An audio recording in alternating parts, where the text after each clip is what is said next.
바벨이라고 한다. 주님께서 거기에서 사람들을 온 땅에 흩으셨다. 아멘.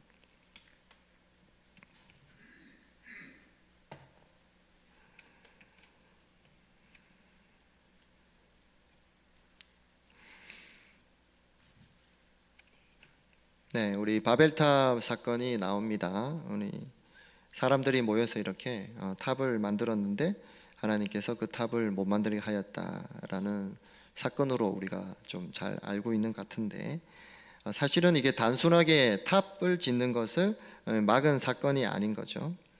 바벨탑 사건에 왜 하나님이 개입하셨는가? 그것은 하나님 없이 사람들이 자기 힘으로 살겠다는 집단적 반역, 그 행태를 모습을 보이고 있었기 때문에 하나님이 개입하시고 언어를 혼잡하게 하시고 흩으신 거죠. 하나님 생육하고 번성하고 땅에 충만하라고 말씀하셨던 거예요. 그런데 그 말씀을 인류가 이제 거부한 거죠. 거부하고 도시를 건설하고 성을 쌓고 도시를 건설하고 또 탑을 쌓았는데, 최근에 와서 여러분들이 도시라는 곳이 이제 여러 CCTV나 이런 것 때문에 안전하다고 얘기하지만, 사실은 조금만 우리가 과거로 흘러가면 1970년대 그리고 그 이전에 고대에 있었던 수많은 도시들을 살펴보면 도시는 범죄의 온상, 범죄의 중심이었던 것입니다. 자, 그런데 이 도시만 건설했을 뿐만 아니고 어떤 일이냐? 지금 거대한 탑을 이렇게 만들었는데요. 자, 이 사건이 우리랑 어떤 의미가 있는가? 여기 있는 사람들 중에서, 아니면 여러분이 알고 있는 사람들 중에서도 잠실 롯데타워를 지을 능력이 있는 사람은 없지요.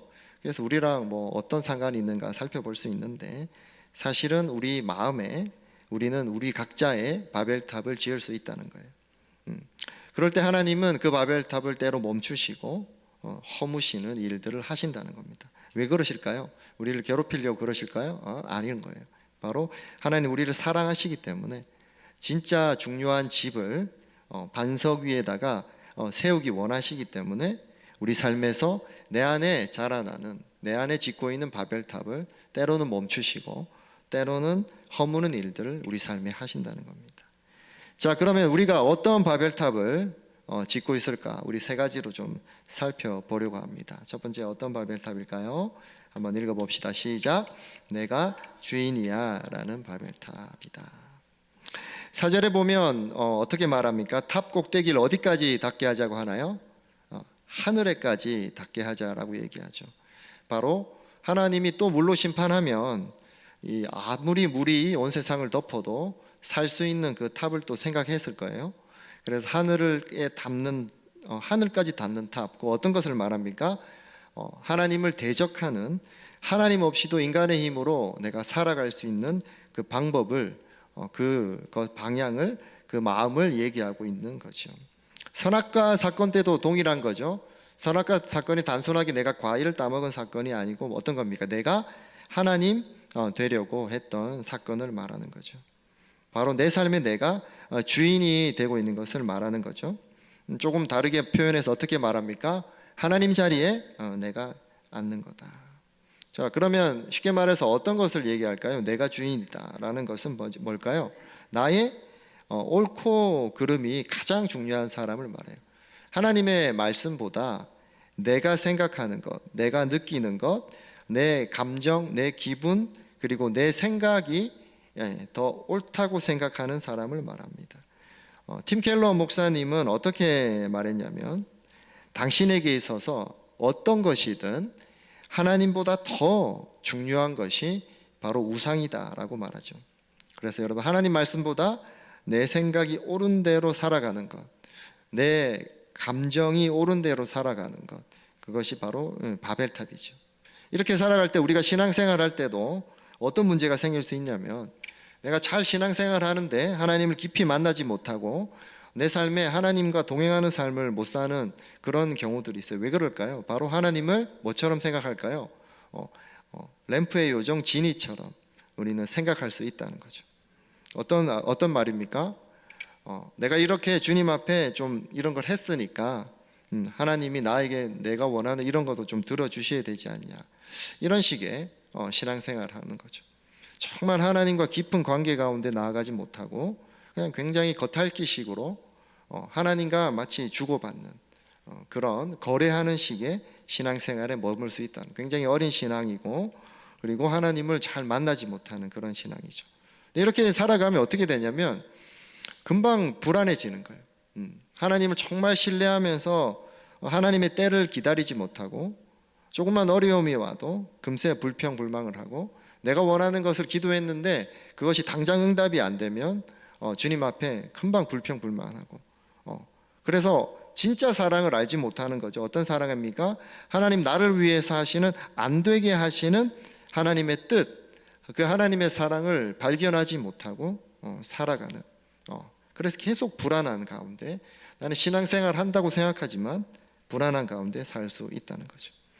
정말 하나님을 내가 신뢰하는 관계로 점점 내 믿음이 자라나게 되면 당장 응답되지 않아도, 당장 내가 원하는 것이 되지 않아도 정말 하나님을 신뢰하기 시작하고 신실하신 하나님이심을 찬양하기 시작하는 그런 마음으로 나아가는데, 그럴 때 우리의 불안이 이제 사라져 가는 거죠. 자, 두 번째 우리가 만들 수 있는 바벨탑은 어떤 겁니까? 자, 읽어봅시다. 시작. 내가 나를 증명해야 해 라는 바벨탑이다. 자, 어떤 겁니까? 4절에 어떻게 말하죠? 우리의 이름을 날리자, 이렇게 말했죠. 자신의 이름을 알리자, 온 세상에 알리는 것, 드러나는 것. 사람은 누구나 본능적으로 자신의 이름이 알려지기 원해요. 그것을 원하지 않은 사람은 아무도 없습니다. 자신이 드러나고 알려지는 것을 다 인정받는 것 다 좋아하죠. 근데 이것을 어떻게 말할 수 있느냐? 바로 하나님 안에서 나의 정체성, 나는 누구인지를 발견하고 찾는 것이 아니고, 내가 나를 자꾸 증명하려는 거죠. 왜 이렇게 할까요? 이렇게 하는 이유는 이 현대 사회에서 여러분들이 자라면서 들었던 그 끊임없는 메시지가 뭡니까? 너의 그 성취를 통해서, 네가 뭔가 하는 것을 통해서, 너가 한 것을 통해서 그 가치를 증명하라고 끊임없이 얘기합니다. 부모 자식 사이의 관계에서도 어떻습니까? 정말 순수하게 뭔가를 얘기해 줄 수 있겠지만 뭔가 눈앞에 드러날 때 더 잘하고, 더 좋은 성과를 내고, 더 좋은 성적을 내고, 더 좋은 회사에 들어가고, 이런 자녀들에 대해서 마치 그 자녀가 더 잘한 것처럼 우리도 모르게 얘기하는 그런 것들이 있죠. 왜 그렇습니까? 이 세상의 메시지 가운데 우리가 살아가는 거예요. 그래서 세상은 끊임없이 네가 이런 것을 해내고 이런 것을 할 때에 너는 인정받을 수 있어 라고 얘기한다는 거예요. 너 무엇을 그래서 이루었어? 그래서 너 얼마나 성공했어? 그렇게 너를 증명해야 돼 라고 얘기한다는 거죠. 이 정도로 안 되는데, 너 이 정도 외모로는 부족하다, 응? 너 이 정도 학벌이 안 돼서 그런 거야, 너 이 정도 능력은 돼야 돼, 야 아니면 더 열심히 하든지 하면서 계속 그런 메시지를 주는 거예요. 지금의 너로서는 부족하다. 그 메시지 안에서 우리는 계속 불행하게 살아간다는 겁니다. 자, 그러면 이렇게 우리가 계속 불행 가운데 살아가는, 내가 나를 증명해야 된다는 이 메시지에 좀 더 뿌리로 나아가면 이것은 뭘까요? 바로 기대예요. 기대. 좀 더 구체적으로 보면 기대라는 거죠. 우리가 어떤 사람한테 기대를 했는데 실망하면 굉장히 실망스럽고 때로는 좀 화가 날 때도 있고, 그렇지 않습니까? 우리 다른 사람들의 기대, 계속 다른 사람들의 기대를 위해 살아가는 거죠. 다른 사람들이 나에게 이렇게 기대, 가족이 나에게 이렇게, 부모님이 나에게 이렇게 기대해, 저 사람이 나에게 이렇게 기대해. 그래서 그 기대에 내가 못 미칠 것 같으면 나는 어떻게 생각하는 거예요? 나의 스스로에 대해서는 가치가 없는 자다라고 생각하는 거죠. 그래서 불행해져 가는 거죠. 다른 사람의 나를 향한 기대를 계속 맞춰주기 위해서 살아가다 보면 불행해지는데, 그것이 이제 계속 따라오는 감정들이 어떤 걸까요? 비교하면서 질투하고 걱정하고 짜증내고 분노하고, 이런 감정들이 계속 다 같이 따라오는 겁니다. 하나님이 나를 어떻게 보시는지가 별로 중요하지 않는 거예요. 이렇게 살아가면, 이 바벨탑이 우리 안에 계속 커지면 하나님이 나에게 어떻게 보시냐 이렇게 생각. 하나님이 나를 그렇게 보시는 건 알아. 그건 알겠는데, 모르는 거죠 사실은. 알겠는데 당장 나는 지금 이 기대치를 못 맞춰서 나는 불행해 라고 계속 그것을 믿어간다는 거죠. 사실 이게 바벨탑을 믿고 있는 거예요. 그것이 나를 증명할 것이다. 내가 뭔가를 쌓아내면 나는 인정받고 증명해낼 것이다 생각하는 거죠. 그런데 하나님의 말씀은 무엇입니까 여러분? 너를 증명하라는 말씀은 하나님은 하지 않으신다는 거죠. 내가 이미 너를, 아무 자격 없는 너를 내가 이미 사랑했고 지금도 변함없이 사랑한다라고 말씀하신다는 거예요. 세 번째 우리가 만들 수 있는 바벨탑은 무엇입니까? 여기가 안전해라는 바벨탑입니다. 4절의 마지막에 어떻게 말합니까? 온 땅 위에 흩어지지 않게 하자라고 말하는 거죠.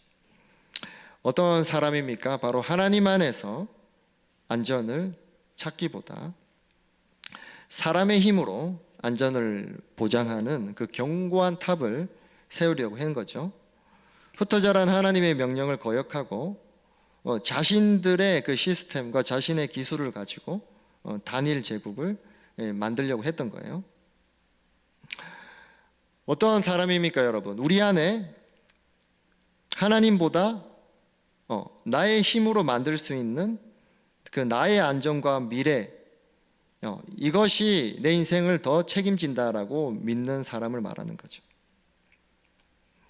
내 안에 하나님이 없어도 괜찮다, 안전하다, 하나님과는 좀 멀리 있어도 내가 이렇게 추구하는 이것이 나를 안전하게 할 수 있어라고 믿는 것이 바로 이 세 번째 바벨탑인 거죠. 때로는 이것이 가까운 사람일 수 있습니다. 어떤 사람과의 관계인 거. 이 사람이 있어서 나는 안정감을 느낄 수 있어. 어떤 사람에게 이것이 직장일 수 있어요. 이 직장 때문에 난 안전의 미래가 보장돼.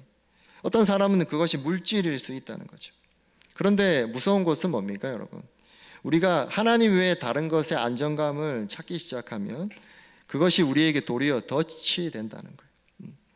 관계는 지나친 관계 의존으로 나아가고, 그리고 일은 어떻습니까? 일 중독으로 나아가는 그런 덫에 갇힐 수 있다는 것입니다.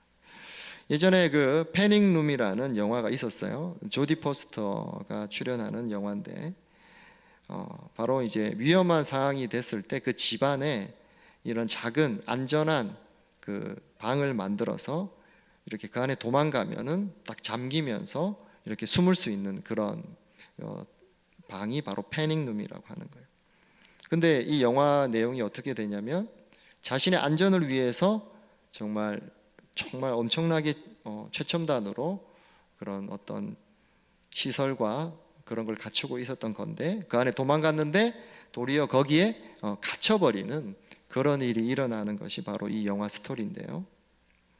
바로 하나님 없이 우리가 만든 안전, 그 피난처, 그것은 피난처가 안 되고 도리어 뭐가 된다는 거예요? 우리 인생의 감옥이 된다는 거예요.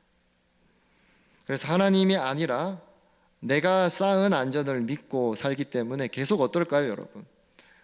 편할까요? 아니에요. 항상 걱정과 불안을 벗어나지 못해요. 마치 패닝룸처럼 하는 것과 비슷해요. 패닝룸을 만들어 룸에 들어갔는데 이 문은 잘 견딜까? 열에 얼만큼 견딜까? 고장나진 않을까? 계속 생각하는 게 자기가 만들어 놓은 거니까. 이걸 수리해야 되나? 저거는 물이 떨어지지 않았나? 며칠을 버틸 수 있지? 끊임없이 불안해하고 걱정을 벗어나지 못한다는 거죠. 자 여러분, 이 세 가지를 우리가 살펴봤는데, 하나님께서 이제 바벨탑을 짓고 있는 인간을 보시기 위해 내려오시죠. 그리고 언어를 혼잡하게 하셔서 흩으셨어요. 그래서 이제 우리가 많은 외국어가 이 언어들이 생긴 거죠. 그리고 청소년들은 또 영어를 계속 공부해야 되는 그 고통 가운데 살아가고 있는데, 자 여러분, 이를 흩으셨는데 어떻게 하셨는가? 왜? 바로 인간이 그냥 두면 멸망으로 가기 때문에 하나님이 끊으신 거죠. 이처럼 하나님은 여러분, 우리가 쌓는 바벨탑을 때로는 멈추시는 거예요. 그리고 때로는 허물어뜨리시는 거예요. 내 생각이 옳은 대로, 내가 좋은 대로 사는 걸 그냥 두지 않으세요. 거기에 진짜 기쁨이 없거든. 진짜 내 삶의 의미를 발견할 수 없거든. 그래서 그냥 나 좋은 대로 사는 게 좋아. 그냥 나 고집대로 사는 게 좋아. 나 편한 대로 사는 게 좋아. 그냥 하나님 말씀 알겠어. 내가 적당히 지킬게. 그렇게 안 두신다는 거예요.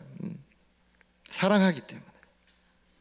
그리고 나를 증명하기 위해서 우리가 애쓸 때 내가 뭔가를 도전하면 승승장구하고 다 이루면 좋잖아요. 근데 하나님 때로 안 되게 하신다는 거예요. 왜 그렇습니까? 우리를 사랑하시기 때문에 그렇다는 겁니다. 그리고 내 방법, 내 계획, 내가 생각하는 인생의 그 안전망, 그것을 내가 갖추려고 할 때 때로 하나님 그것을 흔드신다는 거예요. 왜 흔드신다는 거죠? 우리를 사랑하시기 때문에 그렇다는 거죠. 성경에 나오죠. 우리는 예수 그리스도를 믿는 우리는 아버지의 사생아가 아니다. 뭐라고요? 하늘 아버지의 친자식이라고 우리를 말합니다.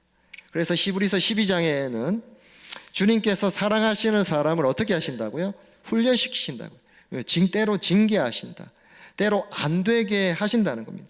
때로 우리 삶의 어려움을 허락하신다는 것입니다. 왜 그렇습니까?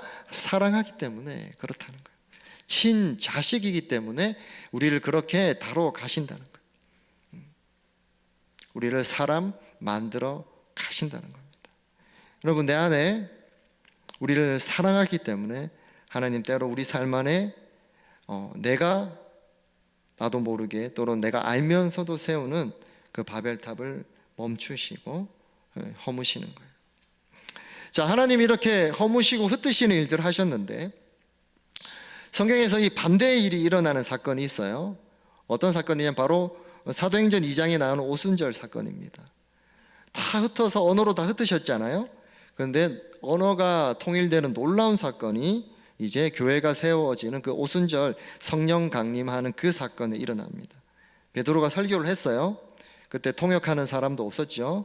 그리고 각국의 수많은 나라들과 자기의 족속의 사람들이 다 왔는데 어땠습니까, 여러분? 그 수많은 언어들에 있는 사람들이 설교를 베드로가 전할 때, 복음을 전할 때 어땠다고요? 자신의 모국어로 그 언어가 들리기 시작했다는 거예요. 할렐루야. 바벨탑을 세울 때 하나님 흩으셨죠. 그러나 하나님께서 교회를 세우실 때는 이제 모으신다는 겁니다. 어떤 언어를 주신 겁니까, 여러분? 복음이라는 언어, 성경 말씀이라는 통일된 언어를 우리에게 주신 것입니다. 할렐루야. 그래서 마태복음 7장 24절 함께 읽어봅시다. 시작. 그러므로 내 말을 듣고 그대로 행하는 사람은 반석 위에다 자기 집을 지은 슬기로운 사람과 같다고 할 것이다. 통일된 언어를 주셨다고 했죠. 어떤 언어를 주셨다고요? 내 말, 하나님의 말씀이라는 통일된 언어를 주셨다는 거예요. 그래서 이 말씀 위에 우리가 집을 짓는 축복을 내가 너희에게 주겠다라고 우리를 다시 모으시는 일을 하신다는 것입니다. 자, 어떻게 우리를 말씀 위에 세우시며 우리를 다시 축복해 주시는지 우리 세 가지로 살펴봅시다. 읽어봅시다. 시작. 참 주인을 모실 때 말씀 위에 세워진다. 우리가 내가 주인이라는 바벨탑, 내가 예수 믿는다고 하지만 여전히 내가 좋은 대로 사는 것이 더 중요한 것, 그것이 사실은 뭐라고 했죠? 우상숭배라 했잖아요. 이것이 좀 다른 표현으로 어떻게 말합니까? 자아숭배의 바벨탑인 거죠. 내가 주인이라. 근데 이렇게 살면 어떻다 했죠? 당장엔 내 좋을 대로 사니까 좋은 것 같지만 어때요? 계속 사실 나 안에 불안함이 있고 또 주변 사람들과의 관계들이 또 다 문제가 생기죠. 내가 주인이라는 바벨탑을 쌓으면 또 어떤 잘못을 저지를 수 있다고 했어요. 하나님을 요술램프처럼 대할 수 있다는 거죠. 말씀 없이 하나님의 음성을 들으려고 하는 거예요. 그래서 여러분, 한 공동체에서 정말 분명한 복음의 말씀, 바른 말씀을 듣고 붙드는 것이 너무 중요합니다. 여러분, 내 인생의 자리에서 내려올 때 정말 주님을 내 인생의 주인 자리에 앉히잖아요. 그때 우리가 무엇을 경험합니까? 정말 하나님의 말씀이 나를 살리는 말씀이구나. 예전에는 내 마음대로 그냥 살면서 그냥 이 말씀은 좀 괜찮네, 이 말씀은 좀 은혜가 되네 하고 이렇게 그냥 그때그때 그냥 내가 원하는 거, 싫을 때는 그냥 하지도 않고 이랬는데, 그게 아니고 주님이 내 인생의 주인 자리에 앉고 정말 한 말씀 한 말씀이 다 나에게 귀한 말씀인지 알게 되면 말씀을 그렇게 대하지 않는다는 거죠. 어떻게 대한다고요? 하나님의 나에게 주시는 말씀으로 듣고 그거 단순하게 믿는다는 거예요. 하라면 하고 하지 말라고 하면 하지 않는 것. 그래서 주인이 바뀐 사람은 굉장히 단순하게 여러분 믿음 생활을 합니다. 계산하지 않아요. 주인이 안 바뀐 사람은 뭐 할 때마다 계속 계산해요. 아유, 내가 이렇게 했는데 왜 이렇게는 안 해주시지? 그런데 정말 내 인생의 주인이 바뀌잖아요. 단순하게 믿게 되는 거예요. 단순하게 순종하는 거예요. 단순하게 믿는 사람이 무엇을 경험할까요? 하나님의 일하심을 경험합니다. 하나님의 응답을 경험해요. 하나님의 크게 일하심과 그 능력을 경험하게 되는 것입니다. 내가 쌓은 것을 내려놓을 때 하나님이 집을 세우십니다. 자, 두 번째 어떤 축복을 주시나요? 읽어봅시다. 시작. 말씀을 통해 진짜 나를 발견한다. 앞에서 말한 것처럼 세상에서는 우리를 끊임없이 나를 증명하라고 얘기하죠. 너의 존재의 이유를 증명해. 네가 왜 이 회사에 다니는지를 증명해. 네가 정말 그런 자격인지 증명하라고 얘기하죠. 근데 하나님 어떻게 말씀하신다고요? 너는 이미 사랑받고 있다라고 말씀하신다는 거죠. 자, 그런데 왜 우리가 이 말씀을 자꾸 잘 못 들을까요? 그 앞에 말씀이랑 비슷한데 어떤 겁니까? 성경 말씀을 자꾸 어떻게 우리가 듣는다는 거예요? 그냥 이렇게 명언집처럼 듣는다는 거예요. 내가 그냥 필요하면 이렇게 뽑아 쓰는 그렇게 듣는다는 거죠. 우리 점괘 뽑듯이 자꾸 그렇게 믿으면 정말 우리가 은혜를 발견하지 못합니다. 여러분, 분명한 하나님의 말씀을 그대로 받아들이는 것이 얼마나 축복인지 몰라요. 여러분, 하나님의 말씀이 얼마나 선명하고 분명한지 여러분 보셔야 되는 거죠. 하나님 이렇게 말씀 안 하신다는 거죠. 반석 위에 집을 세워 이렇게 했는데 내 생각 안에 들어와서 반석동에 지금 이제 분양한 아파트 하나님 사라고 하셔, 이렇게 말씀을 안 하신다는 거예요, 우리한테. 근데 하나님 우리에게 너무나 분명한 말씀을 하신다는 거죠. 그런데 어떻습니까? 자꾸 우리가 그 말씀을 내 마음대로 변환시키고 내가 좋은 대로 이렇게 적당히 뽑아서 쓰기 시작하니까 하나님 안에서 정말 나에게 말씀하시는 것을 믿지를 못하는 거죠. 선명한 하나님과 분명한 하나님의 말씀을 들을 때 우리가 그것을 붙들 때 말씀의 능력을 경험합니다. 그렇기 때문에 여러분, 우리가 목장 모임이 굉장히 중요해요. 왜 그렇습니까?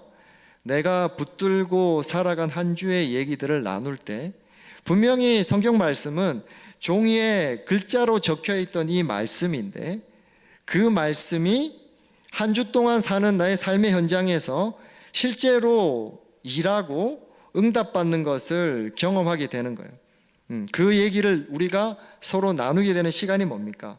목장 모임 시간인 거죠. 그렇기 때문에 그 시간을 통해서 진짜 나를 발견하는 거죠. 다른 사람의 나눔을 통해서 때로 하나님 나의 바벨탑을 보게 하시는 거예요. 또 다른 사람의 얘기를 들으면서 하나님이 저 사람을 세워가시는구나. 그리고 나도 나눔을 통해서 하나님의 말씀이 나를 이래 변화시키시고 나를 세워간다는 것을 우리가 보게 되는 시간, 그 시간이 바로 목장 모임 시간이라는 것입니다. 하나님 우리에게 여전히 말씀하신다는 거죠. 자꾸 근데 우리가 임의로 말씀을 받아들이니까 어떻게 된다는 거죠? 자꾸 놓치는 게 너무 많다. 우리를 항상 말씀하실 때 내가 너를 변함없이 사랑한다. 그리고 어떤 지금 어려움의 시기를 통과하지만 내가 반드시 너를 잘 되게 하겠다. 그리고 응답이 안 되는 것도 너에게 축복이다. 이런 분명한 말씀들이 있다는 거죠. 이런 말씀들을 내가 붙들기 시작할 때 하나님 정말 나를 변함없이 사랑하시고 그리고 신실하시구나. 이것을 내가 알아가게 된다는 것입니다. 그래서 말씀이 나를 세워가고 말씀이 우리 공동체를 세워가는 것을 보게 된다는 것입니다. 여러분, 그럴 때 너를 증명해야 해, 그래야지 너 행복하다라는 거짓 메시지를 우리는 이제 거부하게 되는 거죠. 그리고 나는 평안을 발견하게 됩니다. 내가 쌓은 것을 내려놓을 때 하나님이 집을 세우시는 겁니다. 자, 우리 마지막 세 번째 어떤 것이 있습니까? 한번 읽어봅시다. 시작. 말씀 공동체 안에 진짜 안전이 있다. 자, AI 혁명 시대라고 합니다. 여러분, 10년 전에 성공의 그 방식, 그리고 3년 전에 성공의 그 공식들, 심지어 1년 전에 그 성공의 공식조차도 이제 다 깨어지고 있는 시대예요. 예전의 방식을 얘기해서 더 이상 이제 그 방식이 통하지 않는다, 이런 얘기들을 많이 합니다. 언러닝 시대라고 얘기하죠. 뭐라고 합니까? 이제 AI 혁명이 일어났고, 기술 혁명이 일어났고, 기존의 것을 다 이제 부정하고 다시 배워야 된다고 얘기합니다. 여러분, 앞으로 우리가 살 날이 많이 남았는데 이런 얘기를 들으면 어때요? 정말 불안합니다. 아니, 다 부정하고 새로 배우라는데 뭘 어떻게 해야 되냐, 이런 생각이 들죠. 근데 우리에게는 무엇이 있습니까, 여러분? 세상에 아무리 이런 시대의 큰 변화가 소용돌이 치는 시대에서도 무엇이 있습니까, 여러분? 변치 않는 하나님의 말씀이 있습니다. 할렐루야. 풀은 마르고 꽃은 떨어지되 주님의 말씀은 영원히 있다. 아멘. 말씀이 영원하고 그 하나님의 말씀은 변함 없다는 거죠. 그래서 한 말씀을 붙드는 우리 공동체 안에서 여러분 큰 힘을 얻습니다. 내가 잠시 딴 길로 가다가도 옆에 있는 우리 지체, 성도 때문에 우리가 다시 정신을 차리고 돌아오게 된다는 거죠. 여러분, 요즘에 사기꾼들이 굉장히 흉악해지고 굉장히 다양한 방식으로 사람들을 속인다고 합니다. 요즘에는 아예 그냥 주변에 함께 그 해놓은 무슨 방 이런 걸 열면 함께 들어온 사람들도 전부 그 설계해서 들어온 사람들을 같이 본인만 빼고, 그러면 수십 명들을 섭외해서 이 모든 주변의 환경까지도 속여서 아주 깜짝같이 속게 만들고 또 사기를 계속 당하게 만드는 방식이 요즘 굉장히 심각한 사회 문제라고 하죠. 그래서 사기 전문으로 요즘에 종종 나오는 그 박기태 변호사라는 분이 이런 얘기를 했어요. 요즘에 너무나 이런 범죄들이 많다. 그러면 어떻게 하면 이런 사기에 걸리지 않는가, 이렇게 말할 때 그분이 어떻게 말했냐면 주변에 좋은 사람들과 함께 있어야 된다 했어요. 어떤 일이 생겼을 때 우리 무슨 일이 생겼어, 빨리 1,000만 원을 보내야 되는데 2,000만 원 보내야 되는데 막 이렇게 하고 있을 때 주변에 좋은 사람들 어떻게 한다고요? 그거 아닌 것 같아, 좀 사귄 것 같아, 살펴봐. 그런 사람들 때문에 사기를 안 걸린 사람들이 주변에 굉장히 많다고 그렇습니다. 여러분, 우리 영적인 부분에서도 마찬가지라는 거예요. 마귀는 항상 우리를 유혹하고 넘어지게 하는 거죠. 정말 말씀 공동체 안에 있을 때 우리 정말 주변에 좋은 사람들이 이렇게 있는 거예요. 그래서 서로가 서로를 보호하는 우리는 공동체 안에 있다는 거죠. 서로 힘이 되어지고 말씀으로 살 수 있도록 도와주기 때문에 우리가 지금 보호받고 있다. 이 안에 여러분 진짜 안전이 있습니다. 사랑하는 성도 여러분, 말씀대로 내가 좋은 대로 살려는, 말씀보다 나 좋은 대로 살려는 바벨탑, 그리고 다른 사람의 기대를 쫓으면서 나를 증명하려는 바벨탑, 그리고 하나님이 아닌 안전을 믿는 바벨탑. 우리가 이 탑이 쌓아질 때 우리는 계속 뭐라고요? 허망함과 불행과 불안에 계속 시달리는 거죠. 그렇게 하나님 우리를 그냥 두시지 않으시고 사랑하시기에 때로는 멈추시고 때로는 허무신다는 거죠. 내 고집과 방식을 벗어나서 하나님의 말씀에 우리가 순종할 때 하나님께서 내 삶을 든든하게 세워나갈 것입니다. 있는 모습 그대로 받아주는 공동체 안에서, 말씀 공동체 안에 있을 때 우리가 든든히 내가 서가는 것을 발견하게 될 거예요. 영원한 피난처 되시는 주님 안에서 우리 진짜 안전을 우리는 경험하게 될 것입니다. 여러분, 이제 우리가 내가 만든 안전지대를 벗어나서 여러분들이 믿음의 자리로 나아가시기를 축복합니다. 내가 안전하다고 생각하는 자리를 벗어나서 이제는 정말 사람을 살리고 제자로 살아가는 삶을 우리가 선택합시다. 이 길에 진짜 안전이 있다는 거죠. 정말 내 인생을 책임져 주시고 든든하게 지탱해 주시는 우리 하나님을 만날 수 있습니다. 우리가 공동체 안에서 한 말씀을 붙들고 살아갈 때 나의 집을 세우시고 또 하나님의 집을 세우시고 하나님의 나라를 세우시는 것을 보게 될 것입니다. 하나님은 우리의 바벨탑을 무너뜨리시고 그 자리에 당신의 집을 세우세요. 내가 쌓은 것을 내려놓을 때 하나님이 집을 세우십니다.